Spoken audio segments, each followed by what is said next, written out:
Hello दोस्तों, हमारी आज की कहानी है श्राद्ध।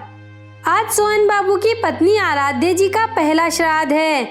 उनके बेटे और बहू ने हर एक चीज उनकी पसंद की बनाई थी। तर्पण भी पूरी विधि विधान से कराया था और ब्राह्मणों को भोजन में भी कोई कमी नहीं छोड़ी। वह दान दक्षिणा देकर उन्हें विदा किया।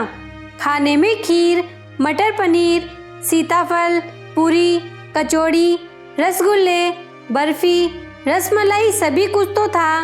पर वो कहते हैं ना, जीते जी तो बेटे बहू माँ बाप से पूछते नहीं कि उन्हें क्या पसंद है और क्या नहीं, लेकिन मरने के बाद 56 भोग लगाया जाता है।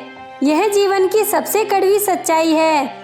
सोहन बाबू आंखों में आंसू लिए अपनी पत्नी के बारे में सोच रहे थे और मन ही मन कह रहे थे, देखो आराध्या, आज तुम्हारे मरने के बाद कितने तरह के पकवान बने। जब तुम जिंदा थी तब हर एक चीज को तरसती थी। तुम्हें याद है, एक बार तुमने बहू से खीर खाने को कहा था, तो बहू ने तुम्हें क्या जवाब दिया था। सोहन बाबू अपनी पत्नी की यादों में चले गए जब वह जिंदा थी। एक दिन आराध्या जी ने अपनी बहू अनीता से कहा, बहू आज खीर खाने का बहुत मन है। आराध्या जी को खीर बहुत पसंद थी। बेटे की शादी से पहले उनका जब मन करता खीर बना लेती थी, लेकिन बहू के आने के बाद उन्हें हर एक चीज को तरसना पड़ता।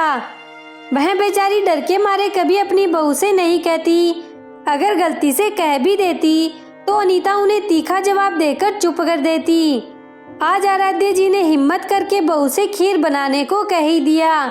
अनीता कमरे में से भुनभुनाती हुई निकली और बोली, माँ जी, इतनी महंगाई में 1 किलो दूध तो आता है, जिसमें भी तुम्हें खीर खाने की पड़ी है। मेरे साथ काम करवाने से तो गई और अपनी फरमाइशें बताकर मेरा काम बढ़ा रही हो। तभी सोहन बाबू आ जाते हैं और कहते हैं, बहू, ये तुम्हारी सास है, कैसे बात कर रही हो तुम इससे। अनीता बोली, हाँ हाँ, आप भी आ जाइए इनकी हिमायत में। खीर खाने को बोल रही है, अब आप ही बताओ, 1 किलो दूध में गुजारा भी नहीं होता। आप ही समझा दो इन्हें, इस उम्र में इतना चटोरापन ठीक नहीं है। बहू के ऐसे कटु वचन सुनकर आराध्या जी के दिल को बहुत ठेस पहुंची। वह चुपचाप रसोई में जाकर बर्तन मांजने लगी। वह दिल की मरीज थी। उस दिन वह पूरी रात नहीं सो पाई और सुबह अचानक से दिल का दौरा पड़ जाने से उनकी मौत हो गई। पूरा 1 साल हो गया आज आराध्या जी को मरे। गहरी सोच में पड़े हुए सोहन बाबू को बहू ने झंझोड़ा। बहू की आवाज सुनकर एकदम से उठकर बैठ गए। बहू ने अपने ससुर के हाथ में थाली थमाते हुए कहा, लो बापूजी, खाना खा लो। सासू माँ का श्राद्ध विधि विधान से पूरा हो गया। थाली में रखी खीर की कटोरी देखकर सोहन बाबू की आंखें नम हो गई।